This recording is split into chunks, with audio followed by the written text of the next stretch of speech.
Punjabi radio US ਤੇ ਸੁਣ ਰਹੇ ਸਾਰੇ ਸਰੋਤਿਆਂ ਨੂੰ ਬਲਵਿੰਦਰ ਕੌਰ ਵੱਲੋਂ ਪਿਆਰ ਭਰੀ ਸਤਿ ਸ੍ਰੀ ਅਕਾਲ ਤੇ ਜੀ। ਪ੍ਰੋਗਰਾਮ ਖਬਰ ਤੇ ਨਜ਼ਰ ਪ੍ਰੋਗਰਾਮ ਦੇ ਵਿੱਚ ਅੱਜ ਸਾਡੇ ਨਾਲ ਹੋਣਗੇ ਸੁਸ਼ੀਲ ਦਸਾਂਝ।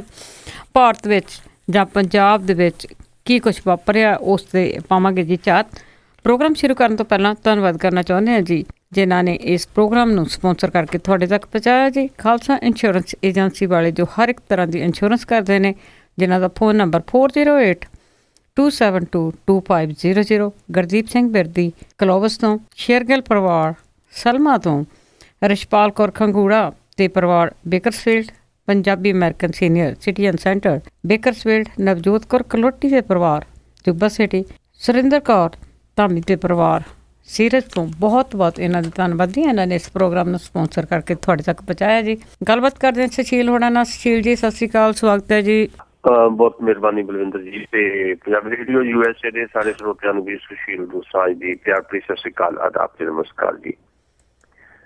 ਦੋਸਤੋ, ਅਸੀਂ ਤੁਹਾਡੇ ਨਾਲ ਖਬਰ ਤੇ ਨਜ਼ਰ ਪ੍ਰੋਗਰਾਮ ਚ ਅਸੀਂ ਪੰਜਾਬ ਤੇ ਭਾਰਤ ਦੇ ਸਿਆਸੀ, ਸਮਾਜਿਕ ਤੇ ਆਰਥਿਕ ਤਾਣੇ ਬਾਣੇ ਉੱਪਰ ਜਾਂ ਵਾਪਰੀਆਂ ਘਟਨਾਵਾਂ ਉੱਪਰ ਆਪਣੀ ਸਮਝ ਦੇ ਮੁਤਾਬਿਕ ਅੱਜ ਵੀ ਅਸੀਂ ਪੰਜਾਬ ਤੇ ਦੇਸ਼ ਦੀ ਗੱਲ ਕਰਾਂਗੇ ਤੇ ਗੱਲਬਾਤ ਦਾ ਸਿਲਸਿਲਾ ਹਰ ਵਾਰ ਵਾਂਗ ਸ਼ੁਰੂ ਕਰਨਗੇ ਬਲਵਿੰਦਰ। ਅਜੇ ਸੁਸ਼ੀਲ ਜੀ, ਸਭ ਤੋਂ ਪਹਿਲਾਂ ਆਪਾਂ ਗੱਲ ਕਰਦੇ ਹਾਂ ਪੰਜਾਬ ਸਰਕਾਰ ਦੀ, ਜੋ ਕੁਝ ਪੰਜਾਬ ਦੇ ਵਿੱਚ ਹੋ ਰਿਹਾ ਤੇ ਉਸ ਦਾ ਵਤੀਰਾ ਕਿਸ ਤਰ੍ਹਾਂ ਦਾ ਆ, ਕੀ ਕਿਸ ਤਰ੍ਹਾਂ ਦਾ ਵਿਵਹਾਰ ਹੈਗਾ ਇਸ ਵੇਲੇ। ਤਾਂ ਨਾਲ ਹੀ ਇਹਨਾਂ ਦੀ ਕੋਰ ਕਮੇਟੀ ਦੀ ਮੀਟਿੰਗ ਸੀ, ਉਸ ਵਿੱਚ ਕੀ ਫੈਸਲੇ ਹੋਏ ਆ?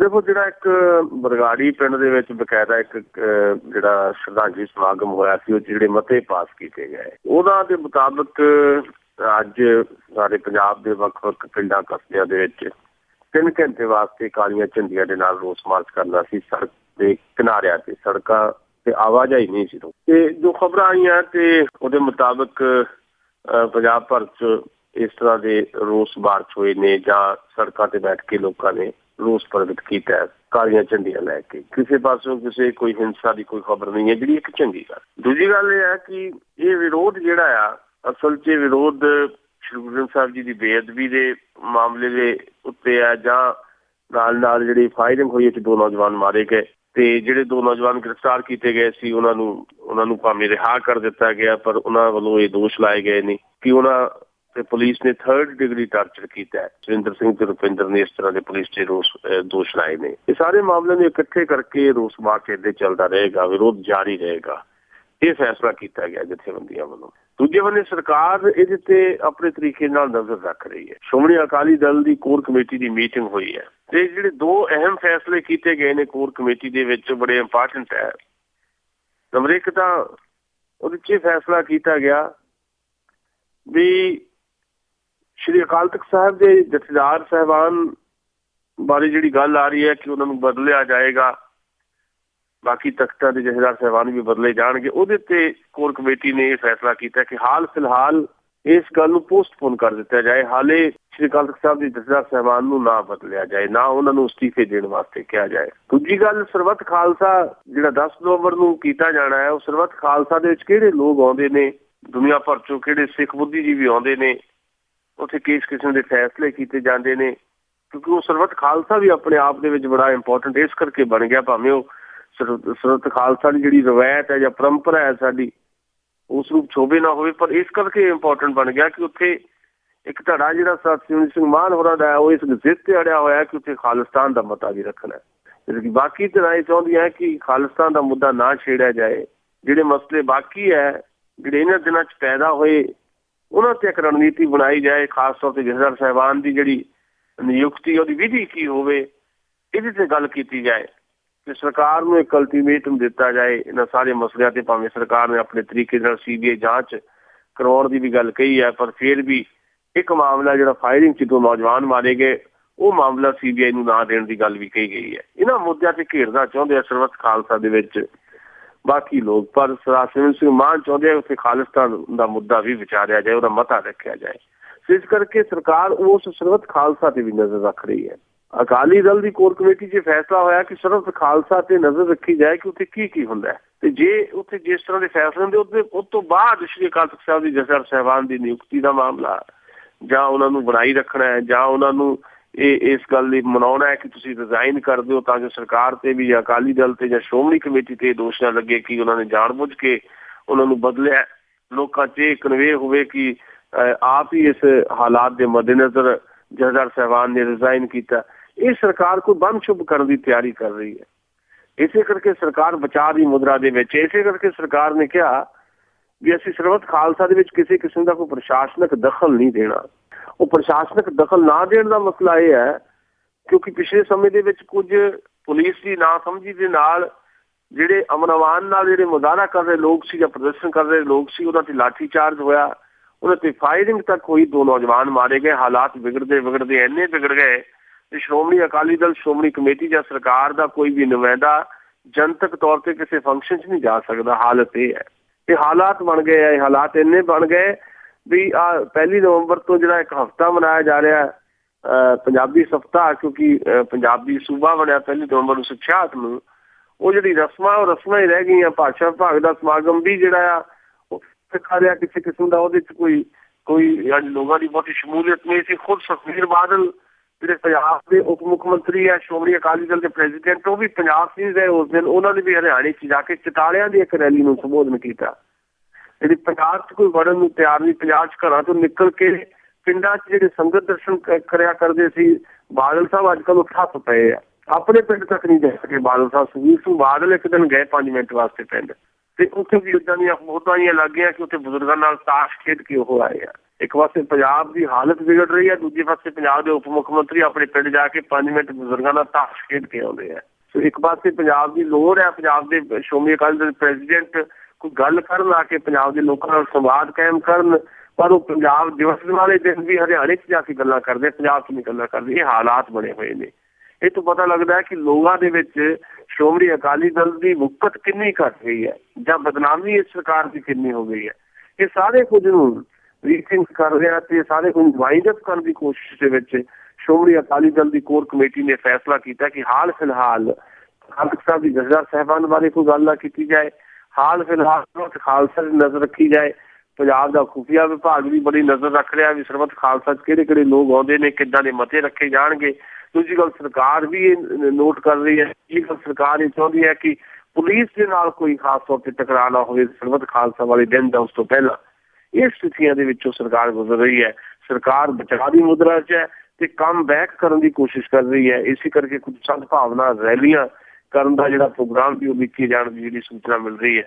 ਸੋ ਸਰਕਾਰ ਦੀ ਸਥਿਤੀ ਜਿਹੜੀ ਹੈ ਕਾਫੀ ਤੁਸੀਂ ਕਹਿ ਸਕਦੇ ਹੋ ਕਿ ਗਰਦਨ ਫਸੀ ਹੋਣ ਵਾਲੀ ਸਥਿਤੀ ਹੈ ਤੇ ਉਹਦੇ ਤੋਂ ਇਸ ਸ਼ਿਕੰਜੇ ਚੋਂ ਗਰਦਨ ਬਾਹਰ ਕੱਢਣੀ ਜਿਹੜੀ ਹੈ ਉਹਨੂੰ ਹਾਲ ਫਿਲਹਾਲ ਬਹੁਤ ਮੁਸ਼ਕਿਲ ਲੱਗ ਰਹੀ ਹੈ। ਜੀ ਅੱਜ ਹੀ ਤੱਕ ਇਹ ਗੱਲ ਆਪਾਂ ਕਰੀਏ ਕੈਪਟਨ ਅਮਰਿੰਦਰ ਸਿੰਘ ਦੀ, ਉਹ ਕਾਫੀ ਸਾਲਾਂ ਤੋਂ ਤਰਲੋ ਮੱਛੀ ਹੋ ਰਹੇ ਨੇ ਕਿ ਮੈਨੂੰ ਕਿਸੇ ਨਾ ਕਿਸੇ ਤਰ੍ਹਾਂ ਪ੍ਰਧਾਨਗੀ ਮਿਲ ਜਾਏ, ਤੇ ਕੀ ਇਸ ਤੋਂ ਸੰਕੇਤ ਮਿਲਦੇ ਆ ਕਿ ਕੈਪਟਨ ਅਮਰਿੰਦਰ ਸਿੰਘ ਕਾਫੀ ਦੇਰ ਬਾਅਦ ਇਹ ਦਿੱਲੀ ਦੇ ਵਿੱਚ ਐਕਟੀਵਿਟੀ ਦੇ ਵਿੱਚ ਇਹ ਹਾਜ਼ਰ ਹੋਏ ਆ? ਕੱਲ ਅਸਲ ਦੇ ਵਿੱਚ ਸੋਨੀਆ ਗਾਂਧੀ ਤੇ ਰਾਹੁਲ ਗਾਂਧੀ ਦੀ ਅਗਵਾਈ ਦੇ ਵਿੱਚ ਇੱਕ ਮਾਰਚ ਨਿਕਲਿਆ। ਰਾਸ਼ਟਰਪਤੀ ਭਵਨ ਤੱਕ ਮਾਰਚ ਕੀਤਾ ਗਿਆ। ਮੁੱਦਾ ਇਹ ਸੀ ਕਿ ਭਾਰਤ ਦੇ ਵਿੱਚ ਅਸਹਿਣਸ਼ੀਲਤਾ ਵੱਧ ਰਹੀ ਹੈ, ਜਿਹਦੀ ਚਰਚਾ ਪਿਛਲੇ ਦਿਨਾਂ ਤੋਂ ਚੱਲ ਰਹੀ ਹੈ, ਜਿਹਦੇ ਕਰਕੇ ਪੰਜਾਬ ਦੇ ਲੇਖਕਾਂ ਨੇ ਵੀ ਤੇ ਦੇਸ਼ ਦੇ ਲੇਖਕਾਂ ਨੇ ਵੀ, ਕੁਝ ਲੇਖਕਾਂ ਨੇ ਆਪਣੇ ਇਨਾਮ ਵੀ ਵਾਪਸ ਕੀਤੇ ਆ, ਪਦਮਸ਼੍ਰੀ ਤੱਕ ਵਾਪਸ ਹੋ ਰਹੇ ਨੇ, ਫਿਲਮਕਾਰਾਂ ਨੇ ਵੀ ਆਪਣੇ ਅਵਾਰਡ ਜਿਹੜੇ ਵਾਪਸ ਕੀਤੇ ਆ। ਉਸ ਮੁੱਦੇ ਨੂੰ ਲੈ ਕੇ ਸੋਨੀਆ ਗਾਂਧੀ ਤੇ ਰਾਹੁਲ ਗਾਂਧੀ ਦੀ ਲੀਡਰਸ਼ਿਪ ਦੇ ਵਿੱਚ ਇੱਕ ਮਾਰਚ ਜਿਹੜਾ ਆ ਉਹ ਕੱਢਿਆ ਗਿਆ ਕੱਲ ਰਾਸ਼ਟਰਪਤੀ ਭਵਨ ਤੱਕ, ਤੇ ਰਾਸ਼ਟਰਪਤੀ ਜੀ ਨੂੰ ਇੱਕ ਮੈਮੋਰੈਂਡਮ ਦਿੱਤਾ ਕਾਂਗਰਸ ਪਾਰਟੀ ਨੇ ਇਸ ਮੁੱਦੇ ਤੇ ਪਹਿਲੀ ਵਾਰ ਹੋਇਆ ਬਹੁਤ ਦੇਰ ਬਾਅਦ ਕਿ ਦਿੱਲੀ ਦੇ ਵਿੱਚ ਇਸ ਤਰ੍ਹਾਂ ਦੀ ਕੋਈ ਐਕਟੀਵਿਟੀ ਸੀ ਕਾਂਗਰਸ ਪਾਰਟੀ ਦੀ ਜਿਹਦੀ ਅਗਵਾਈ ਸੋਨੀਆ ਗਾਂਧੀ ਤੇ ਰਾਹੁਲ ਗਾਂਧੀ ਕਰ ਰਹੇ ਸੀ, ਤੇ ਉਹਦੇ ਵਿੱਚ ਵੱਧ ਚੜ ਕੇ ਸ਼ਾਮਲ ਹੋਏ ਕੈਪਟਨ ਅਮਰਿੰਦਰ ਸਿੰਘ ਤੇ ਨਾਲ ਉਹਨਾਂ ਦੇ ਸੀ ਪੰਜਾਬ ਵਿਧਾਇਕ ਦਲ ਦੇ ਆਗੂ ਸੁਨੀਲ ਜਾਖੜ। ਇਸ ਨੇ ਇਸ ਚਰਚਾ ਨੂੰ ਅੰਜਾਮ ਦਿੱਤਾ ਜਾਂ ਇਸ ਚਰਚਾ ਨੂੰ ਸਿਖਰ ਤੇ ਲੈ ਕੇ ਆਂਦਾ ਹੈ ਕਿ ਸ਼ਾਇਦ ਰਾਹੁਲ ਗਾਂਧੀ ਦੇ ਨਾਲ ਜਿਹੜੀਆਂ 2 ਮੀਟਿੰਗਾਂ ਹੋਈਆਂ ਪਿਛਲੇ ਦਿਨਾਂ ਦੇ ਵਿੱਚ ਕੈਪਟਨ ਅਮਰਿੰਦਰ ਸਿੰਘ ਦੀਆਂ, ਉਹਨਾਂ 2 ਮੀਟਿੰਗਾਂ ਦੇ ਦੌਰਾਨ ਰਾਹੁਲ ਗਾਂਧੀ ਨਾਲ ਜਿਹੜੇ ਵਿਗੜੇ ਹੋਏ ਸੰਬੰਧ ਸੀ ਉਹ ਥੋੜੇ ਬਹਾਲ ਹੋ ਗਏ ਕੈਪਟਨ ਅਮਰਿੰਦਰ ਸਿੰਘ। ਤੇ ਇਹ ਗੱਲ ਪੰਜਾਬ ਦੇ ਰਾਜਸੀ ਹਲਕਿਆਂ 'ਚ ਖਾਸ ਤੌਰ ਤੇ ਕਾਂਗਰਸੀ ਹਲਕਿਆਂ ਦੇ ਵਿੱਚ ਪਹੁੰਚ ਗਈ ਹੈ। ਇਹਦਾ ਭਾਵ ਇਹ ਹੈ ਕਿ ਰਾਹੁਲ ਗਾਂਧੀ ਤੇ ਸੋਨੀਆ ਗਾਂਧੀ ਵੱਲੋਂ ਪੂਰੀ ਤਰ੍ਹਾਂ ਕੈਪਟਨ ਅਮਰਿੰਦਰ ਨੂੰ ਇਹ ਕਹਿ ਦਿੱਤਾ ਗਿਆ ਹੈ ਕਿ ਆਉਣ ਵਾਲਾ ਸਮਾਂ ਤੁਹਾਡਾ ਹੈ ਤੇ ਤੁਸੀਂ ਹੀ ਕਾਂਗਰਸ ਪਾਰਟੀ ਦੀ ਅਗਵਾਈ ਪੰਜਾਬ 'ਚ ਕਰਨੀ ਹੈ। ਇਸੇ ਕਰਕੇ ਬੜੇ ਖੁਸ਼ ਮੂਡ ਦੇ ਵਿੱਚ ਕੈਪਟਨ ਅਮਰਿੰਦਰ ਸਿੰਘ ਤੇ ਸੁਨੀਲ ਜਾਖੜ ਕੱਲ ਦੀ ਐਕਟੀਵਿਟੀ 'ਚ ਹਾਜ਼ਰ ਹੋਏ ਤੇ ਉੱਥੇ ਉਹਦੇ ਪ੍ਰੈਸ ਕਾਨਫਰੰਸ ਵੀ ਕੀਤੀ ਤੇ ਉਹਨਾਂ ਨੇ ਬੜਾ ਤਕੜਾ ਹਮਲਾ ਵੀ ਬੋਲਿਆ ਨਰਿੰਦਰ ਮੋਦੀ ਤੇ, ਇਹ ਕਹਿ ਕੇ ਕਿ ਕਾਂਗਰਸ ਵਾਲਿਆਂ ਨੂੰ ਕਹਿੰਦੇ ਆ, ਕਾਂਗਰਸ ਵਾਲੇ ਜਿਹੜੇ ਬਹੁਤ ਸਾਰੇ ਲੀਡਰ ਉਹਨਾਂ ਤੇ ਕੇਸ ਚੱਲਦੇ ਆ 1984 ਦੇ ਮਾਮਲਿਆਂ ਦੇ, ਪਰ ਜਿਹੜੇ RSS ਦੇ ਵਰਕਰਾਂ ਤੇ 120 ਵਰਕਰਾਂ ਦੇ ਉੱਤੇ 1984 ਦੇ ਕਤਲੇਆਮ ਦੇ ਦੌਰਾਨ ਜਿਹੜੇ ਕੇਸ ਸੀਗੇ ਉਹ ਜਿਹੜੇ RSS ਦੇ 120 ਵਰਕਰਾਂ ਤੇ ਕੇਸ ਚੱਲਦੇ ਆ, ਉਹਨਾਂ ਬਾਰੇ ਨਰਿੰਦਰ ਮੋਦੀ ਕੋਈ ਕਾਰਵਾਈ ਕਿਉਂ ਨਹੀਂ ਕਰਦੀ? ਕੈਪਟਨ ਅਮਰਿੰਦਰ ਨੇ ਗੱਲ ਬੜੀ ਜ਼ੋਰ ਨਾਲ ਉੱਥੇ ਉਠਾਈ ਕੱਲ੍ਹ ਦੇ ਲਈ। ਪਰ ਜਿਹੜਾ ਸਵਾਲ ਤੁਸੀਂ ਪੁੱਛ ਰਹੇ ਹੋ, ਇਹਦੇ ਤੇ ਅਗਾਂਹ ਵੀ ਆਪਣੀ ਗੱਲ ਹੋਏਗੀ। ਉਹ ਸਵਾਲ ਬੜਾ ਵਾਜਬ ਹੈ ਤੇ ਉਹਦਾ ਜਵਾਬ ਇਹੀ ਹੈ ਕਿ ਕੈਪਟਨ ਅਮਰਿੰਦਰ ਸਿੰਘ ਨੂੰ ਉਮੀਦ ਵੱਧ ਗਈ ਹੈ ਕਿ ਪੰਜਾਬ ਕਾਂਗਰਸ ਦੀ ਪ੍ਰਧਾਨਗੀ ਹੁਣ ਉਹਨਾਂ ਨੂੰ ਦੇ ਦਿੱਤੀ ਜਾਣੀ ਹੈ। ਇਸ ਕਰਕੇ ਉਹ ਦਿੱਲੀ ਤੱਕ ਵੀ ਐਕਟਿਵ ਹੋ ਗਏ। ਉਹ ਕੈਪਟਨ ਅਮਰਿੰਦਰ ਸਿੰਘ ਜਿਹੜੇ ਨਾਲ ਲੰਮੇ ਸਮੇਂ ਤੋਂ ਲੋਕ ਸਭਾ 'ਚ ਗਏ, ਜਦਕਿ ਉਹ ਡਿਪਟੀ ਲੀਡਰ ਹੈ ਲੋਕ ਸਭਾ ਦੇ ਵਿੱਚ ਕਾਂਗਰਸ ਪਾਰਟੀ ਦੇ, ਨਾ ਕਿਸੇ ਕਿਸਮ ਦੀ ਜਿਹੜੀ ਐਗਜ਼ੈਕਟਿਵ ਕਮੇਟੀ ਦੀ ਮੀਟਿੰਗ ਹੋਈ ਹੈ ਕਾਂਗਰਸ ਪਾਰਟੀ ਦੀ, ਉਹਦੇ 'ਚੋਂ ਗਏ। ਉਹ ਸਪੈਸ਼ਲ ਰਿਵਾਇਤੀ ਹੈਗੇ ਨੇ ਕਾਂਗਰਸ ਪਾਰਟੀ ਦੇ, ਉੱਥੇ ਵੀ ਨਹੀਂ ਗਏ। ਪੰਜਾਬ ਦੇ ਵਿੱਚ ਵੀ ਉਹ ਸਿਰਫ ਆਪਣੀ ਜਿਹੜੀ ਹੋਂਦ ਜਤਾਉਣ ਵਾਸਤੇ ਆਪਣੀਆਂ ਕਾਰਵਾਈਆਂ ਕਰਦੇ ਰਹੇ। ਕਾਂਗਰਸ ਪਾਰਟੀ ਦਾ ਕੋਈ ਐਕਸ਼ਨ ਜਿਹੜਾ ਆ ਪੰਜਾਬ ਦੀਆਂ ਮੰਗਾਂ ਨੂੰ ਲੈ ਕੇ ਹੋਇਆ ਵੀ, ਉਹਦੇ ਤੇ ਵੀ ਕਿਸੇ ਕਿਸਮ ਦਾ ਕੋਈ ਕੰਮ ਕੈਪਟਨ ਅਮਰਿੰਦਰ ਨੇ ਪਿਛਲੇ ਸਮੇਂ 'ਚ ਨਹੀਂ ਸੀ ਕੀਤਾ। ਪਰ ਹੁਣ ਉਹਨਾਂ ਦਾ ਦਿੱਲੀ 'ਚ ਜਾ ਕੇ ਇਸ ਐਕਟੀਵਿਟੀ 'ਚ ਸ਼ਾਮਲ ਹੋਣਾ, ਸੋਨੀਆ ਗਾਂਧੀ ਤੇ ਰਾਹੁਲ ਗਾਂਧੀ ਦੀ ਅਗਵਾਈ ਦੇ ਵਿੱਚ, ਇਹ ਆਪਣੇ ਆਪ 'ਚ ਇਸ ਗੱਲ ਨੂੰ ਸਾਬਤ ਜਾਂ ਪ੍ਰਮਾਣਿਤ ਕਰ ਰਿਹਾ ਹੈ ਕਿ ਪੰਜਾਬ ਕਾਂਗਰਸ ਦਾ ਢਾਂਚਾ ਬੜੀ ਛੇਤੀ ਬਦਲਣ ਵਾਲਾ ਹੈ ਕਿ ਉਸ ਢਾਂਚੇ ਦੀ ਕਮਾਨ ਜਿਹੜੀ ਹੈ, ਨਵੇਂ ਜਥੇਬੰਦਕ ਢਾਂਚੇ ਦੀ ਕਮਾਨ ਕੈਪਟਨ ਅਮਰਿੰਦਰ ਦੇ ਹੱਥਾਂ 'ਚ ਹੋਏਗੀ। ਅੱਛਾ, ਜਿਸ ਤਰ੍ਹਾਂ ਤੁਸੀਂ ਅਸਹਿਣਸ਼ੀਲਤਾ ਦੀ ਗੱਲ ਕੀਤੀ ਹੈ, ਤਾਂ ਇਸੇ ਤਰ੍ਹਾਂ ਜੇ ਅੱਗੇ ਨਾਲ ਰਲਦੀ ਗੱਲ ਆਪਾਂ ਸ਼ਾਹਰੁਖ ਖਾਨ ਦੀ ਕਰੀਏ, ਇਹ ਉਹਨੇ ਆਪਣੇ ਜਨਮ ਦਿਨ ਦੇ ਵਿੱਚ ਗੱਲ ਕਰਦਿਆਂ ਵੱਖ-ਵੱਖ ਉਹਨੇ ਜਗ੍ਹਾ 'ਤੇ ਆਪਣੀਆਂ ਇੰਟਰਵਿਊ ਦਿੱਤੀਆਂ ਅਤੇ ਉਸ ਨੇ ਵੀ ਕਿਹਾ ਕਿ ਜੇ ਇਸੇ ਤਰ੍ਹਾਂ ਦਾ ਹੀ ਹਾਲਾਤ ਰਹੇ ਤਾਂ ਉਹ ਵੀ ਆਪਣਾ ਜੋ ਵੀ ਉਹਨਾਂ ਨੂੰ ਮਿਲਿਆ ਹੋਇਆ ਸਨਮਾਨ ਵਾਪਸ ਕਰ ਦੇਣਗੇ। ਦੇਖੋ, ਅਸੀਂ ਜਿਸ ਮੁਲਕ ਦੇ ਵਾਸੀ ਹੈ, ਮੁਲਕ ਇਸ ਗੱਲੋਂ ਇਸ ਮੁਲਕ ਦੀ ਸਿੱਖ ਕਰਨੀ ਬਣਦੀ ਹੈ ਕਿ ਬਹੁਤ ਮਲਟੀ ਕਲਚਰਡ ਮੁਲਕ ਹੈ। ਇਹ ਬਹੁਤ ਸੱਭਿਆਚਾਰਕ ਮੁਲਕ ਹੈ। ਬਹੁਤ ਸਾਰੇ ਸੱਭਿਆਚਾਰਾਂ, ਬਹੁਤ ਸਾਰੀਆਂ ਕੌਮੀਅਤਾਂ ਦੇ ਲੋਕ ਜਿਹੜੇ ਇੱਥੇ ਰਹਿੰਦੇ ਹੈ ਤੇ ਇੱਕ ਮੁਲਕ 'ਚ ਰਹਿੰਦੇ ਹੈ। ਪਰ ਇਸ ਕੌਮੀਅਤਾਂ ਦਾ ਇਕੱਠੇ ਹੋਣਾ, ਧਰਮਾਂ ਦਾ 20,000 6,000 ਦੇ ਕਰੀਬ ਜ਼ਾਤਾਂ ਦੇ ਭਾਰਤ ਦੇ ਵਿੱਚ 21,000 ਉਪ ਜਾਤਾਂ ਹੈ।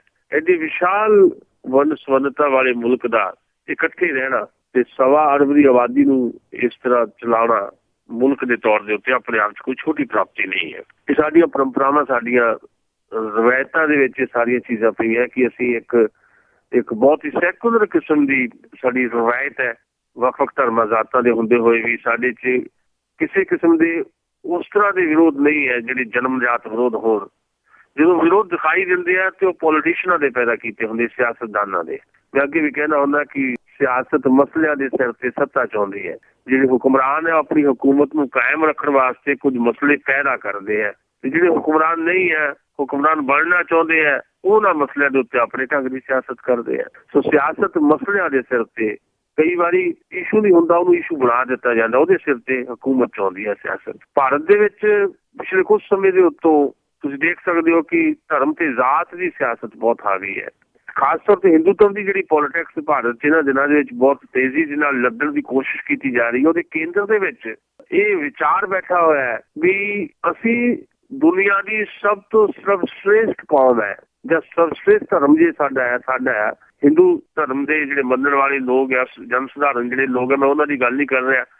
ਉਹ ਤਾਂ ਹਰ ਧਰਮ ਦੇ ਜਿਹੜੇ ਜਨ ਸਧਾਰਨ ਲੋਕ ਹੁੰਦੇ, ਸਧਾਰਨ ਬੰਦਾ, ਉਹਦਾ ਅਕੀਦਾ, ਉਹਦੀ ਸ਼ਰਧਾ ਆਪਣੇ ਧਰਮ 'ਚ ਹੁੰਦੀ ਹੈ।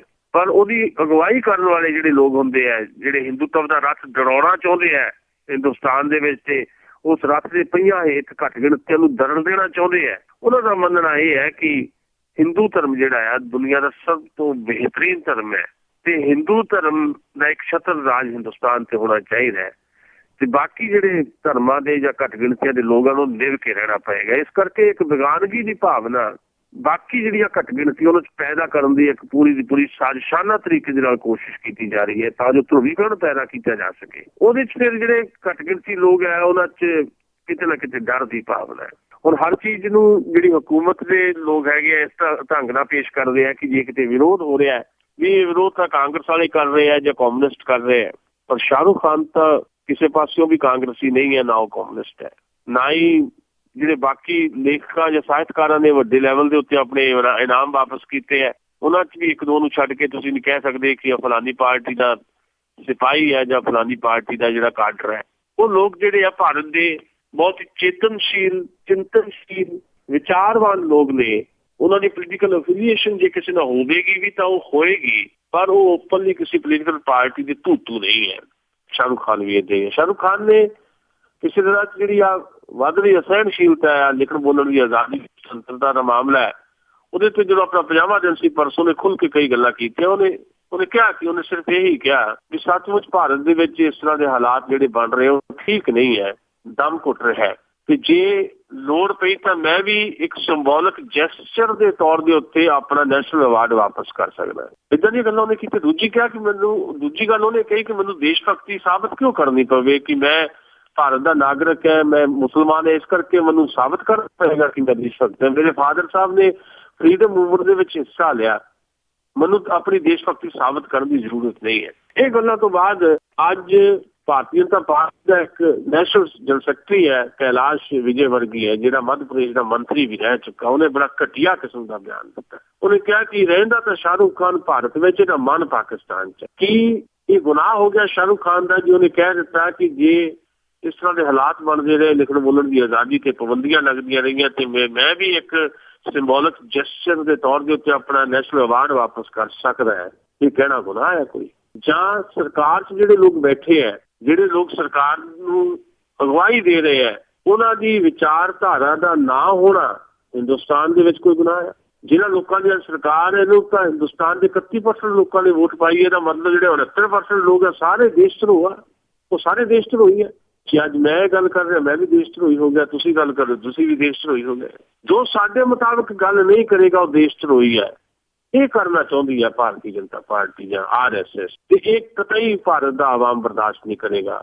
69% ਲੋਕ ਤਾਂ ਵੋਟਿੰਗ ਵਾਲੇ ਹੈ ਨਾ, ਜਿਨ੍ਹਾਂ ਨੇ ਇਹਨਾਂ ਨੂੰ ਵੋਟ ਨਹੀਂ ਕੀਤਾ। ਇਸ ਤੋਂ ਬਿਨਾਂ ਵੀ ਕਰੋੜਾਂ ਕਰੋੜ ਲੋਕ ਹੈ ਜਿਨ੍ਹਾਂ ਨੇ ਕਦੀ ਵੋਟ ਨਹੀਂ ਆਪਣੀ ਪਾਈ, ਪਰ ਭਾਰਤ ਦੀ ਜਿਹੜੀ ਸਾਂਝੀ ਰਹਿਤਲ ਹੈ, ਭਾਰਤ ਦੀ ਜਿਹੜਾ ਸਾਂਝਾ ਸੱਭਿਆਚਾਰ ਹੈ, ਉਹਦੇ ਪ੍ਰਤੀਕ ਹੈ।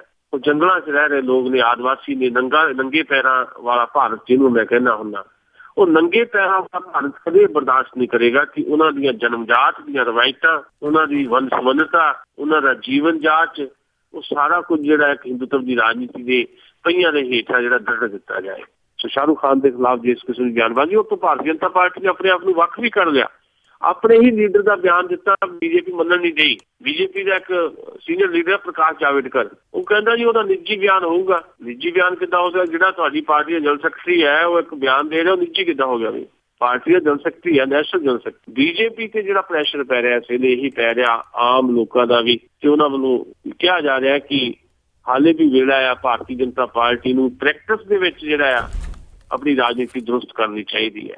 ਪ੍ਰੈਕਟਿਸ ਦੇ ਵਿੱਚ ਕਹਿਣ ਤੇ ਕਰਨੀ ਤੇ ਕਥਨੀ ਉਹ ਇੱਕ ਹੋਣੀ ਚਾਹੀਦੀ ਹੈ। ਵਿਚਾਰਧਾਰਕ ਤੌਰ ਦੇ ਉੱਤੇ ਭਾਰਤੀ ਜਨਤਾ ਪਾਰਟੀ ਆਪਣੇ ਵਿਚਾਰ ਜਿਹੜੇ ਉਹਦੇ ਆ ਉਹ ਵਿਚਾਰਾਂ ਨੂੰ ਮੁਬਾਰਕ ਹੈ, ਪਰ ਉਹਨੂੰ ਲਾਗੂ ਕਰਨ ਲਈ ਜੇ ਕਾਨੂੰਨ ਨੂੰ ਛਿੱਕੇ ਤੇ ਟੰਗਿਆ ਜਾਏਗਾ ਜਾਂ ਭਾਰਤ ਦੀ ਜਿਹੜੀ ਸਾਥੀ ਰਹਿਤ ਨੂੰ ਨੁਕਸਾਨ ਪਹੁੰਚਾਉਣ ਦੀ ਕੋਸ਼ਿਸ਼ ਕੀਤੀ ਜਾਏਗੀ, ਭਾਰਤ ਦਾ ਆਵਾਮ ਉਹਨੂੰ ਕਿਸੇ ਵੀ ਕੀਮਤ ਤੇ ਬਰਦਾਸ਼ਤ ਨਹੀਂ ਕਰੇਗਾ। ਜੀ ਤੇ ਅਗਲੀ ਗੱਲ ਜਿਸ ਤਰ੍ਹਾਂ ਆਪਾਂ ਬੀਜੇਪੀ ਦੀ ਕਰਦੇ ਆ ਕਿ ਬੀਜੇਪੀ ਕਿਸ ਤਰ੍ਹਾਂ ਇਹਨਾਂ ਦੇ ਬਿਆਨ ਆ ਰਹੇ ਆ, ਕਿਸ ਤਰ੍ਹਾਂ ਇਹਨਾਂ ਦੇ ਆਪਣੇ ਬੰਦੇ ਆ ਉਹ ਇਸ ਤਰ੍ਹਾਂ ਦੇ ਬਿਆਨ ਦੇ ਰਹੇ ਆ ਤੇ ਨਾਲ ਦੇਖੀਏ ਕਿ ਜੋ ਉੱਤਰ ਪ੍ਰਦੇਸ਼ ਦੇ ਵਿੱਚ ਪੰਚਾਇਤ ਦੀਆਂ ਚੋਣਾਂ ਹੋਈਆਂ, ਜ਼ਿਲ੍ਹਾ ਪੱਧਰ ਤੇ ਚੋਣਾਂ ਹੋਈਆਂ, ਉਸ ਦੇ ਵਿੱਚ ਇਸ ਦੀ ਹਾਰ ਹੋ ਰਹੀ ਹੈ। ਜਿਹੜੀ ਗੱਲ ਮੈਂ ਪਿਛਲੇ ਸਵਾਲ ਦੇ ਅਖੀਰ ਕਹੀ ਸੀ ਕਿ ਭਾਰਤ ਦੀ ਸਾਂਝੀ ਨਸਲ, ਸਾਡੀ ਸਾਂਝਾ ਵਿਰਸਾ ਜਿਹੜਾ ਆ ਉਹਨੂੰ ਨੁਕਸਾਨ ਪਹੁੰਚਾਉਣ ਦੀ ਕੋਸ਼ਿਸ਼ ਜਿਹੜੀ ਵੀ ਧਿਰ ਕਰੇਗੀ ਉਹ ਭਾਰਤੀ ਆਵਾਮ ਬਰਦਾਸ਼ਤ ਨਹੀਂ ਕਰੇਗਾ। ਉਹਦਾ ਇੱਕ ਪ੍ਰਮਾਣ ਉੱਤਰ ਪ੍ਰਦੇਸ਼ ਦੇ ਵਿੱਚ ਮਿਲ ਰਿਹਾ। ਉੱਤਰ ਪ੍ਰਦੇਸ਼ ਇੱਕ ਏਦਾਂ ਦਾ ਸੂਬਾ ਹੈ ਜਿੱਥੇ ਪਿਛਲੀ ਲੋਕ ਸਭਾ ਚੋਣਾਂ ਦੇ ਵਿੱਚ ਉੱਤਰ ਪ੍ਰਦੇਸ਼ ਤੇ ਬਿਹਾਰ ਦੋ ਹੀ ਸੂਬੇ ਹੈ ਜਿੱਥੇ ਬਹੁਤ ਬੁਰੀ ਤਰ੍ਹਾਂ ਸਵੀਪ ਕੀਤਾ ਭਾਰਤੀ ਜਨਤਾ ਪਾਰਟੀ ਨੇ। 73 ਦੇ ਵਿੱਚੋਂ 80 ਦੇ ਵਿੱਚੋਂ 73 ਸੀਟਾਂ ਜਿੱਤੀਆਂ ਭਾਰਤੀ ਜਨਤਾ ਪਾਰਟੀ ਨੇ ਉੱਤਰ ਪ੍ਰਦੇਸ਼ ਦੇ ਵਿੱਚ। ਲੋਕ ਸਭਾ ਦੀਆਂ ਕੋਈ ਛੋਟੀ ਗੱਲ ਨਹੀਂ ਹੈ। ਜੇ ਅੱਜ ਪੂਰਨ ਬਹੁਮਤ ਦੇ ਵਿੱਚ ਨਰਿੰਦਰ ਮੋਦੀ ਸਰਕਾਰ ਹੈ ਤੇ ਉੱਤਰ ਪ੍ਰਦੇਸ਼ ਕਰਕੇ ਹੈ, ਬਿਹਾਰ ਕਰਕੇ ਹੈ। ਪਰ ਉਹੀ ਉੱਤਰ ਪ੍ਰਦੇਸ਼ ਇੱਥੇ 16 ਮਹੀਨੇ ਪਹਿਲਾਂ 73 ਸੀਟਾਂ ਜਿੱਤੀਆਂ ਭਾਰਤੀ ਜਨਤਾ ਪਾਰਟੀ ਲੋਕ ਸਭਾ ਦੀਆਂ। ਅੱਜ ਉਸ ਉੱਤਰ ਪ੍ਰਦੇਸ਼ ਦੇ ਵਿੱਚ ਜਦੋਂ ਪੰਚਾਇਤ ਚੋਣਾਂ ਹੋਈਆਂ, ਜ਼ਿਲ੍ਹਾ ਬਲਾਕ ਦੀਆਂ ਜਾਂ ਜ਼ਿਲ੍ਹਾ ਪ੍ਰੀਸ਼ਦ ਦੀਆਂ ਚੋਣਾਂ ਹੋਈਆਂ, ਭਾਰਤੀ ਜਨਤਾ ਪਾਰਟੀ ਦਾ ਮੁਕੰਮਲ ਸਫਾਇਆ ਹੋ ਗਿਆ। ਮੁਕੰਮਲ ਯਾਨੀ ਜਿਹੜਾ ਨਰਿੰਦਰ ਮੋਦੀ ਦਾ ਆਪਣੇ ਵਾਰਾਣਸੀ ਹਲਕੇ ਤੋਂ ਜਿੱਤੇ ਸੀਗੇ ਨਰਿੰਦਰ ਮੋਦੀ, ਉਹਨਾਂ ਦਾ ਆਪਣੇ ਹਲਕੇ 'ਚ ਜਿਹੜਾ ਗੋਦ ਲਿਆ ਪਿੰਡ ਆ ਉਹਨਾਂ ਦਾ, ਜੈਪੁਰ ਉਹਦਾ ਨਾਂ ਆ ਪਿੰਡ ਦਾ, ਉੱਥੇ ਵੀ ਤੀਜੇ ਨੰਬਰ ਤੇ ਰਿਹਾ ਬੀਜੇਪੀ ਦਾ ਕੈਂਡੀਡੇਟ। 832 ਵੋਟਾਂ ਪਈਆਂ ਸਾਰੀਆਂ। ਰਾਜਨਾਥ ਨੇ ਜਿਹੜਾ ਗੋਦ ਲਿਆ ਪਿੰਡ ਹੈ, ਭਾਰਤ ਦੇ ਗ੍ਰਹਿ ਮੰਤਰੀ ਹੈ, ਉੱਥੇ ਹਾਰ ਗਏ ਬੀਜੇਪੀ ਵਾਲੇ। ਜਿੰਨੇ ਵੀ ਵੱਡੇ ਲੀਡਰਾਂ ਦੇ ਗੋਦ ਲਏ ਪਿੰਡ ਸੀ ਉੱਥੇ ਹਾਰ ਗਏ ਬੀਜੇਪੀ ਵਾਲੇ। 60% ਸੀਟਾਂ ਉੱਥੇ ਸਮਾਜਵਾਦੀ ਪਾਰਟੀ ਜਿਹੜੀ ਹੁਕੂਮਤ 'ਚ ਉਹਨੇ ਜਿੱਤੀਆਂ। 40% ਬਹੁਜਨ ਸਮਾਜ ਪਾਰਟੀ ਨੇ ਜਿੱਤੀਆਂ। ਯਾਨੀ ਬਹੁਜਨ ਸਮਾਜ ਪਾਰਟੀ ਦਾ ਕਮਬੈਕ ਉੱਥੇ ਹੁੰਦਾ ਦਿਖਾਈ ਦੇ ਰਿਹਾ। ਤੇ ਬੀਜੇਪੀ ਦਾ ਮੁਕੰਮਲ ਸਫਾਇਆ 8 ਤੋਂ 10% ਸੀਟਾਂ ਹੋ ਜਾਏਗੀ। ਜਿਹਨੇ ਜਿਹਨੇ 95% ਸੀਟਾਂ ਜਿੱਤੀਆਂ ਸੀ ਅੱਜ ਤੋਂ 15 ਮਹੀਨੇ ਪਹਿਲਾਂ ਲੋਕ ਸਭਾ ਚੋਣਾਂ 'ਚ। ਇਹ ਆ ਲੋਕਾਂ ਦਾ ਰਿਐਕਸ਼ਨ। ਮੈਂ ਜਿਹੜੀ ਗੱਲ ਕਹਿਣਾ ਹੁੰਦਾ ਕਿ ਲੋਕ ਸ਼ਾਇਦ ਸੜਕ ਤੇ ਆ ਕੇ ਉਹਦਾ ਨਾਮ ਗੱਲ ਕਰ ਸਕਣ, ਕਿਉਂਕਿ ਸੜਕ ਤੇ ਆਉਂਦੇ ਆ, ਭੀੜਾਂ ਬਣ ਜਾਂਦੀਆਂ, ਭੀੜਾਂ ਦੇ ਚਿਹਰੇ ਨਹੀਂ ਹੁੰਦੇ, ਦੰਗੇ ਹੋ ਜਾਂਦੇ। ਪਰ ਲੋਕਾਂ ਕੋਲ ਜਿਹੜਾ ਭਾਰਤੀ ਜਮਹੂਰੀਅਤ ਦੇ ਵਿੱਚ ਸਭ ਤੋਂ ਵੱਡਾ ਅਧਿਕਾਰ ਮਿਲਿਆ ਹੈ ਵੋਟਿੰਗ ਦਾ ਅਧਿਕਾਰ, ਉਹ ਵੋਟ ਦੇ ਅਧਿਕਾਰ ਦੀ ਵਰਤੋਂ ਕਰਕੇ ਕਦੋਂ ਨਾਇਕ ਨੂੰ ਖਲਨਾਇਕ ਬਣਾ ਦੇਣਗੇ ਕੁਝ ਨਹੀਂ ਕਿਹਾ ਜਾ ਸਕਦਾ। ਕਿਸੇ ਭਰਮ ਭੁਲੇਖੇ 'ਚ ਰਹਿਣਾ ਚਾਹੀਦਾ। ਕਿਸੇ ਵੀ ਲੀਡਰ ਦੀ ਲੋਕਪ੍ਰਿਯਤਾ ਜਿਹੜੀ ਹੈ ਉਹ ਤੱਕੜੀ 'ਚ ਡੱਡੂ ਤੋਲਣ ਵਾਂਗ ਹੁੰਦੀ ਹੈ। ਡੱਡੂ ਕਦੇ ਤੱਕੜੀ 'ਚ ਤੋਲੇ ਨਹੀਂ ਜਾ ਸਕਦੇ ਕਿਉਂਕਿ ਉਹਨੇ ਤਾਂ ਛੜੱਪੇ ਮਾਰਦੇ। ਨਰਿੰਦਰ ਮੋਦੀ ਦੀ ਲੋਕਪ੍ਰਿਯਤਾ ਸੀ ਅੱਜ ਤੋਂ 15 ਮਹੀਨੇ ਪਹਿਲਾਂ, ਬਹੁਤ ਜ਼ਿਆਦਾ ਪਪੂਲੈਰਿਟੀ ਸੀ ਤੇ ਉਹ ਤੱਕੜੀ 'ਚ ਡੱਡੂ ਤੋਲਣ ਵਾਂਗ ਹੀ ਸੀ। ਡੱਡੂ ਨਿਕਲ ਗਏ ਨੇ, ਕੋਈ ਲੋਕਪ੍ਰਿਯਤਾ ਨਹੀਂ ਰਹੀ। ਇਹਦਾ ਪਹਿਲਾ ਪ੍ਰਮਾਣ ਤਾਂ ਉੱਤਰ ਪ੍ਰਦੇਸ਼ ਦੀ ਜਨਤਾ ਨੇ ਦੇ ਦਿੱਤਾ, ਦੂਜਾ ਪ੍ਰਮਾਣ ਬਿਹਾਰ ਦੀ ਜਨਤਾ ਦੇਣ ਜਾ ਰਹੀ। 8 ਨਵੰਬਰ ਨੂੰ ਨਤੀਜੇ ਆ ਜਾਣਗੇ। ਅੱਜ ਹੀ ਤਾਂ ਮੇਰਾ ਆਖਰੀ ਸਵਾਲ ਹੋਊਗਾ, ਫਿਰ ਪੰਜਾਬ ਵੱਲ ਮੁੜਦੇ ਆ। ਜਿਸ ਤਰ੍ਹਾਂ ਰਾਮੂ ਵਾਲੀ ਆ, ਉਸ ਦੀ ਕੋਈ ਬਹੁਤੀ ਸਮਝ ਨਹੀਂ ਆ ਰਹੀ ਲੋਕਾਂ ਨੂੰ ਕਿ ਜਿਸ ਤਰ੍ਹਾਂ ਉਹ ਛੜੱਪਾ ਮਾਰ ਕੇ ਅਕਾਲੀ ਦਲ 'ਚ ਗਿਆ ਸੀ, ਹੁਣ ਉਸ ਨੂੰ ਛੱਡ ਕੇ ਹੋਰ ਪਾਰਟੀ 'ਚ ਚਲੇ ਗਿਆ। ਮਨਿੰਦਰ ਜੀ, ਇਹਦੇ 'ਚ ਤਾਂ ਭਾਰਤੀ ਰਾਜਨੀਤੀ ਦਾ ਜਿਹੜਾ ਇਸ ਵੇਲੇ ਮੀਰੀ ਗੁਣ ਹੈ ਉਹ ਸਾਡੇ ਸਾਹਮਣੇ ਉਹਦੀ ਬਹੁਤ ਉੱਘੀ ਮਿਸਾਲ ਪੇਸ਼ ਕੀਤੀ ਹੈ। ਭਾਰਤ ਦੀ ਜਿਹੜੀ ਮੁੱਖ ਧਾਰਾ ਦੀ ਰਾਜਨੀਤੀ ਹੈ ਉਹਦੇ ਬੁਨਿਆਦ ਦੇ ਵਿੱਚ, ਉਹਦੇ ਬੇਸ ਦੇ ਵਿੱਚ ਇਹ ਕਿਹਾ ਮੌਕਾ ਪ੍ਰਸਤੀ। ਤੇ ਜਿੱਥੇ ਤੱਕ ਰਾਮੂਵਾਲੀਆ ਦਾ ਮਾਮਲਾ ਹੈ ਤਾਂ ਰਾਮੂਵਾਲੀਆ ਦਾ ਟੋਟਲ ਤੁਸੀਂ ਪੋਲੀਟੀਕਲ ਕੈਰੀਅਰ ਚੱਕ ਲਓ, ਕੱਲਾ ਵਰਕਾ ਫੋਲ ਲਓ, ਤੁਹਾਨੂੰ ਪੰਜਾਬ ਦੀ ਸਿਆਸਤ ਦੇ ਵਿੱਚ ਉਸ ਤੋਂ ਵੱਡੀ ਸਿਆਸੀ ਮੌਕਾ ਪ੍ਰਸਤੀ ਵਾਲਾ ਕੋਈ ਆਗੂ ਨਹੀਂ ਮਿਲੇਗਾ। ਅਕਾਲੀ ਦਲ ਦੀ ਟਿਕਟ ਦੇ ਉੱਤੇ MP ਬਣਦੇ ਰਹੇ ਰਾਮੂਵਾਲੀਆ ਸਾਹਿਬ, ਦਿੱਲੀ ਚਲੇ ਗਏ MP ਬਣ ਕੇ, ਤੇ ਕਾਂਵਰ ਹਰਕ੍ਰਿਸ਼ਨ ਸਿੰਘ ਸੁਰਜੀਤ ਉਹਨਾਂ ਦੀ ਸ਼ਰਨ 'ਚ ਬਹਿ ਗਏ। ਮੇਰੇ ਕੋਲ ਤਸਵੀਰਾਂ ਪਈਆਂ, ਰੋਜ਼ ਸਵੇਰੇ ਉੱਠ ਕੇ ਜਾ ਕੇ ਅਖਬਾਰਾਂ ਲਿਆ ਕੇ ਤੇ ਉਹਨਾਂ ਦੇ ਪੈਰਾਂ 'ਚ ਬੈਠ ਕੇ, ਹਰਕ੍ਰਿਸ਼ਨ ਸਿੰਘ ਸੁਰਜੀਤ ਉਹਨਾਂ ਦੇ ਪੈਰਾਂ 'ਚ ਬੈਠ ਕੇ ਉਹ ਉਹਨਾਂ ਨੂੰ ਖਬਰਾਂ ਸੁਣਾਇਆ ਕਰਦੇ ਸੀ। ਰਾਮੂਵਾਲੀਆ ਸਾਹਿਬ ਲਤੀਫੇਬਾਜ਼ੀ ਉਹਨਾਂ ਨੂੰ ਆਉਂਦੀ ਹੈ ਤੇ ਜੋੜ ਤੋੜ ਦੇ ਉਹ ਮਾਹਰ ਹੈ। ਤੇ ਜੋੜ ਤੋੜ ਦਾ ਸਿਰਾ ਇਹ ਹੈ ਕਿ ਉਹਨਾਂ ਨੂੰ ਹੁਣ ਲੋਕ ਭਲਾਈ ਪਾਰਟੀ ਬਣਾਉਣ ਤੋਂ ਬਾਅਦ ਉਹਨਾਂ ਨੇ ਮਰਜ ਕੀਤੀ ਅਕਾਲੀ ਦਲ ਦੇ ਵਿੱਚ ਜਦੋਂ ਲੋੜ ਸੀ ਉਹਨਾਂ ਦੀ, ਪਰ ਉਹ ਹਾਰ ਗਏ ਮੋਹਾਲੀ ਤੋਂ ਚੋਣ। ਲੰਬੀਆਂ ਗੱਲਾਂ ਮੈਂ ਨਾ ਕਰਾਂ, ਬਰੀਫਲੀ ਗੱਲ ਕਰਦਾ ਕਿਉਂਕਿ ਇਹ ਸਾਰੇ ਐਪੀਸੋਡ ਤੁਹਾਨੂੰ ਪਤਾ ਹੈ। ਤੇ ਉਸ ਤੋਂ ਬਾਅਦ UP 'ਚ ਇੰਚਾਰਜ ਲਾ ਕੇ ਭੇਜਿਆ ਅਕਾਲੀ ਦਲ ਨੇ ਤੇ ਉੱਥੇ ਜਾ ਕੇ ਆਪਣੀ ਗੋਟੀ ਫਿੱਟ ਕਰ ਲਈ, ਕਿਉਂਕਿ ਮੁਲਾਇਮ ਸਿੰਘ ਯਾਦਵ ਉਹਨਾਂ ਦੇ ਪੁਰਾਣੇ ਆੜੀ ਹੈ। ਹਰਕ੍ਰਿਸ਼ਨ ਸਿੰਘ ਸੁਰਜੀਤ ਨੇ ਮੁਲਾਇਮ ਸਿੰਘ ਦੇ ਲੜ ਲਾਇਆ ਸੀ ਇਹਨਾਂ ਨੂੰ, ਰਾਮੂਵਾਲੀਆ ਸਾਹਿਬ ਨੂੰ। ਰਾਜ ਸਭਾ ਦੇ ਮੈਂਬਰ ਬਣੇ ਸੀ ਉੱਥੋਂ UP ਤੋਂ, ਤੇ ਬਾਅਦ 'ਚ ਕੇਂਦਰ ਦੇ ਵਿੱਚ ਦੇਵਗੌੜਾ ਦੀ ਮਿਨਿਸਟਰੀ ਦੇ ਵਿੱਚ ਮੰਤਰੀ ਰਹੇ। ਔਰ ਉੱਥੇ ਜਾ ਕੇ ਫਿਰ ਉਹ ਚਲੇ ਗਏ, ਉੱਥੇ ਸਮਾਜਵਾਦੀ ਪਾਰਟੀ ਦੇ ਨਾਲ ਗਿਟਮਿਟ ਕੀਤੀ। ਸਮਾਜਵਾਦੀ ਪਾਰਟੀ ਦੀ ਆਪਣੀ ਦਿੱਕਤ ਹੈ ਕਿਉਂਕਿ ਅਮਰ ਸਿੰਘ ਨਾਂ ਦਾ ਇੱਕ ਲੀਡਰ ਹੋਇਆ ਕਰਦਾ ਸੀ ਸਮਾਜਵਾਦੀ ਪਾਰਟੀ ਕੋਲ, ਜਿਹੜਾ ਦਿੱਲੀ ਦੱਖਣ ਤੱਕ ਕਿਤੇ ਨਾ ਕਿਤੇ ਜਿਹੜੀ ਜੋੜ ਤੋੜ ਦੀ ਰਾਜਨੀਤੀ ਹੁੰਦੀ ਸੀ ਉਹ ਕਰਿਆ ਕਰਦਾ ਸੀ। ਉਹ ਜੀ ਇਹਨਾਂ ਦੀ ਦੁਕਾਨਦਾਰੀ ਜਿਹੜੀ ਜੋੜ ਤੋੜ ਹੋਈ ਹੈ ਚਲਾਇਆ ਕਰਦਾ ਸੀ। ਉਹ ਅੱਜ ਕੱਲ੍ਹ ਹੈ ਨਹੀਂ ਸਮਾਜਵਾਦੀ ਪਾਰਟੀ 'ਚ। ਸਮਾਜਵਾਦੀ ਪਾਰਟੀ ਨੂੰ ਕਿਉਂਕਿ ਦਿੱਲੀ ਨਾਲ ਵੀ ਸੰਵਾਦ ਉਹਨੇ ਕਾਇਮ ਰੱਖਣਾ, ਦਿੱਲੀ 'ਚ ਵੀ ਆਪਣੇ ਗੇੜ ਉਹਨੇ ਚਲਾਉਣੇ, ਉਹਨਾਂ ਨੂੰ ਏਦਾਂ ਦਾ ਬੰਦਾ ਚਾਹੀਦਾ ਸੀ ਜਿਹੜਾ ਦਿੱਲੀ ਵਾਲਿਆਂ ਨਾਲ ਵੀ ਚੰਗੀ ਤਰ੍ਹਾਂ ਉਹਨਾਂ ਦੀ ਗੋਟੀਆਂ ਫਿੱਟ ਕਰਾ ਸਕੇ, ਗੱਲਬਾਤ ਕਰ ਸਕੇ। ਤੇ ਉਹ ਸ਼ਾਇਦ ਬਲਵੰਤ ਸਿੰਘ ਰਾਮੂਵਾਲੀਆ ਤੋਂ ਬਿਹਤਰ ਕੋਈ ਨਹੀਂ ਸੀ। ਦੂਜੀ ਗੱਲ, ਸਿੱਖ ਵੋਟ ਜਿਹੜੀ ਹੈ ਉੱਤਰ ਪ੍ਰਦੇਸ਼ ਦੀ, ਉਹ ਉੱਥੇ ਲੱਗਦਾ ਸੀ ਸਮਾਜਵਾਦੀ ਪਾਰਟੀ ਨੂੰ ਵੀ ਉਹਦੇ ਤੇ ਵੀ ਅਸਰ ਕੁਝ ਹੋ ਸਕਦਾ ਹੈ ਜੇ ਕੋਈ ਇੱਕ ਪਗੜੀ ਵਾਲਾ ਵਿਅਕਤੀ ਜਿਹੜਾ ਹੈ ਉਹ ਲੈ ਲਿਆ ਜਾਏ, ਤੇ ਖਾਸ ਤੌਰ ਤੇ ਉਹ ਜਿਹਦੀ ਗੱਲ ਸੁਣੀ ਜਾਂਦੀ ਹੋਵੇ, ਉਹਦੀ ਸੁਣੀ ਜਾਂਦੀ ਰਹੀ ਹੈ ਬਲਵੰਤ ਸਿੰਘ ਰਾਮੂਵਾਲੀਆ ਦੀ। ਵੱਖਰੀ ਗੱਲ ਹੈ ਕਿ ਹੁਣ ਕੋਈ ਸੁਣਦਾ ਕਿ ਨਹੀਂ ਸੁਣਦਾ, ਪਰ ਕਿਸੇ ਵੇਲੇ ਉਹਦੀ ਗੱਲ ਸੁਣੀ ਜਾਂਦੀ ਰਹੀ ਹੈ। ਤੇ ਇਹ ਭੁਲੇਖਾ ਸ਼ਾਇਦ ਪਾਰਟੀ ਨੂੰ ਵੀ UP ਦੇ ਸਿੱਖ ਸ਼ਾਇਦ ਰਾਮੂਵਾਲੀਆ ਤੇ ਕਹੇ ਤੇ ਉਹਨਾਂ ਨੂੰ ਵੋਟ ਕਰ ਦੇਣਗੇ, ਇਹਦਾ ਹੋਣਾ ਨਹੀਂ। ਪਰ ਇਹ ਜ਼ਰੂਰ ਹੈ ਕਿ ਦਿੱਲੀ 'ਚ ਜੋੜ ਤੋੜ ਦੀ ਜਿਹੜੀ ਮਹਾਰਤ ਹੈ ਉਹ ਰਾਮੂਵਾਲੀਆ ਸਾਹਿਬ ਦੇ ਕੋਲ ਹੈਗੀ ਹੈ, ਤੇ ਉਹਦਾ ਲਾਹਾ ਲੈਣ ਵਾਸਤੇ ਉਹਨਾਂ ਨੂੰ ਉੱਥੇ ਬਿਨਾਂ ਕਿਸੇ ਚੋਣ ਤੋਂ ਕੈਬਨਿਟ ਮੰਤਰੀ ਬਣਾ ਦਿੱਤਾ ਗਿਆ। ਤੇ ਸਿਆਸੀ ਮੌਕਾ ਪ੍ਰਸਤੀ ਦੀ ਉੱਤਮ ਮਿਸਾਲ ਹੈ। ਸ਼੍ਰੋਮਣੀ ਅਕਾਲੀ ਦਲ ਵਾਸਤੇ ਵੱਡਾ ਝਟਕਾ ਹੈ, ਪਰ ਸ਼੍ਰੋਮਣੀ ਅਕਾਲੀ ਦਲ ਦੇ ਜਿਹੜੇ ਲੀਡਰ ਅੱਜ ਕਹਿ ਰਹੇ ਆ ਜੀ ਇਹ ਸਿਆਸੀ ਮੌਕਾ ਪ੍ਰਸਤੀ ਹੈ, ਕਿ ਉਹਨਾਂ ਨੂੰ ਇਹ ਨਹੀਂ ਸੀ ਪਤਾ ਵੀ ਜਦੋਂ ਤੁਸੀਂ ਲੋਕ ਭਲਾਈ ਪਾਰਟੀ ਨੂੰ ਮਰਜ ਕਰਕੇ ਉਹ ਆ ਰਹੇ ਨੇ ਰਾਮੂਵਾਲੀਆ ਤੁਹਾਡੀ ਪਾਰਟੀ ਅਕਾਲੀ ਦਲ ਦੇ ਵਿੱਚ, ਤੁਹਾਡੇ ਤੋਂ ਪਹਿਲਾਂ ਉਹ ਕਾਂਗਰਸ ਨਾਲ ਸੌਦੇਬਾਜ਼ੀ ਕਰ ਰਹੇ ਸੀ ਤੇ ਕਾਂਗਰਸ ਵੱਲੋਂ ਕੈਪਟਨ ਵੱਲੋਂ ਉਹ ਚਾਰਾ ਨਹੀਂ ਸੀ ਪਾਇਆ ਗਿਆ, ਤੇ ਉਸ ਤੋਂ ਬਾਅਦ ਅਕਾਲੀ ਦਲ ਨਾਲ ਸੌਦਾ ਸਿਰੇ ਚਾੜਿਆ ਸੀ। ਕਿ ਉਦੋਂ ਨਹੀਂ ਸੀ ਪਤਾ ਕਿ ਬਲਵੰਤ ਸਿੰਘ ਰਾਮੂਵਾਲੀਆ ਸਿਆਸੀ ਮੌਕਾ ਪ੍ਰਸਤੀ ਦੇ ਨਾਲ ਉਹਨਾਂ ਦੀ ਪਾਰਟੀ ਚਾਹ ਰਹੀ ਹੈ ਤੇ ਕਿਸੇ ਵੇਲੇ ਵੀ ਇੱਥੋਂ ਉਡਾਰੀ ਮਾਰ ਜਾਣਗੇ। ਉਦੋਂ ਬਹੁਤ ਸੱਚੇ ਤੇ ਇਮਾਨਦਾਰ ਸੀ ਅਕਾਲੀ ਦਲ ਵਾਸਤੇ ਬਲਵੰਤ ਸਿੰਘ ਰਾਮੂਵਾਲੀਆ, ਅੱਜ ਉਹ ਬਹੁਤ ਵੱਡੇ ਮੌਕਾ ਪ੍ਰਸਤ ਹੋ ਗਿਆ। ਅਸਲ ਟੋਟਲ ਜਿਹੜੀ ਪੋਲੀਟਿਕਸ ਹੈ ਸਾਡੀ ਹਿੰਦੁਸਤਾਨ ਦੀ ਮੁੱਖ ਧਾਰਾ ਉਹ ਆਇਆ ਰਾਮ ਤੇ ਗੈਰ ਰਾਮ ਦੇ ਉੱਪਰ ਆਧਾਰਿਤ ਹੈ ਤੇ ਮੌਕਾ ਪ੍ਰਸਤੀ ਦੀ ਸਿਆਸਤ ਹੈ। ਤੇ ਇਸ ਸਿਆਸਤ ਦਾ ਤੋੜ ਲੱਭਣਾ ਅੱਜ ਭਾਰਤੀ ਆਵਾਮ ਦੀ ਸਭ ਤੋਂ ਵੱਡੀ ਜ਼ਰੂਰਤ ਹੈ। ਜੀ ਬਹੁਤ ਬਹੁਤ ਧੰਨਵਾਦ ਸੁਸ਼ੀਲ ਜੀ। ਸ਼ੁਕਰੀਆ ਜੀ, ਬਹੁਤ ਮਿਹਰਬਾਨੀ। ਤੇ ਸਰੋਤੇ ਸੰਤ ਸੁਸ਼ੀਲ ਦਸਾਂਝ ਜੋ ਸਾਡੇ ਨਾਲ ਜੁੜਦੇ ਨੇ ਤੇ ਕਰਦੇ ਆ ਕੁਛ ਕੁ ਹੈਡਲਾਈਨਸ ਜਿਹੜੀਆਂ ਹੁੰਦੀਆਂ। ਮੈਂ ਵੀ ਹੁਣ ਤੁਹਾਡੇ ਤੋਂ ਇਜਾਜ਼ਤ ਲੈਂਦੀ ਹਾਂ, ਅਗਲੇ ਬੁਲਟਨ ਵਿੱਚ ਫਿਰ ਮਿਲਾਂਗੇ। ਬਲਵਿੰਦਰ ਕੌਰ ਵੱਲੋਂ ਵੀ ਪਿਆਰ ਭਰੀ ਸਤਿ ਸ੍ਰੀ ਅਕਾਲ।